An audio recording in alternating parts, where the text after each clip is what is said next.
Hi guys, good morning. ఈరోజు లెగటం అసలు ఎండలేదు. ఈరోజు చాలా బాగుంది.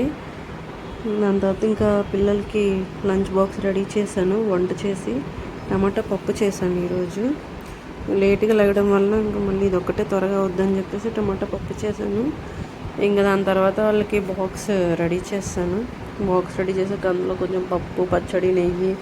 మా పాపకి నెయ్యి లేకపోతే తిందో. ఇంకా వాళ్ళని నిద్రలేపి రెడీ చేయించేసాను.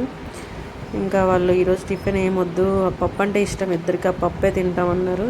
ఇంకా వాళ్ళని స్కూల్లో రెడీ కూడా చేయించి స్కూల్లో డ్రాప్ చేసి వచ్చేసాను. ఇప్పటికే 8:35 అయిపోయింది.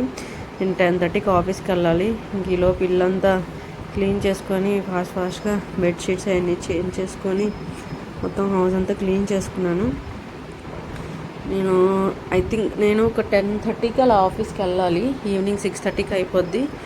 ఇంకా 8:30కి పిల్లల్ని డ్రాప్ చేసి ఇంకా స్టార్ట్ చేశాను ఈ వర్క్ అంతా అయ్యేసరికి నాకు ఆల్మోస్ట్ 10 అయిపోయింది. ఇది చేసేసిన తర్వాత తడిగుడ్డ పెట్టేసి హౌస్ ఇంకా డాబా మీదకి వెళ్ళి బట్టలు కూడా తీసుకొని వచ్చాను.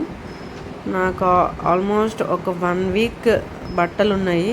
అవన్నీ ఈరోజు ఎలా అయినా మడతేయాలి. రోజు అలానే అనుకుంటా, కానీ మడతేయను. వాటిని అలానే ఉంచుతాను. ఇప్పుడు 1 వీక్ బట్టలు ఉన్నాయి. ఈరోజు ఎలా అయినా కుదుర్చుకొని ఈవినింగ్ ఆఫీస్ నుంచి వచ్చాకైనా మడత పెట్టాలి.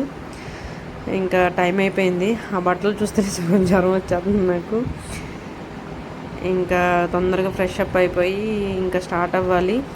అప్పటికే 10 అయిపోయింది టైం. ఇంకా బాగా ఆకలేసింది. ఈరోజు ఏం టిఫిన్ చేయలేదు కదా. ఇంకా నేను కూడా అన్నమే తిన్నాను, పప్పు, పచ్చడి, నెయ్యి వేసుకొని.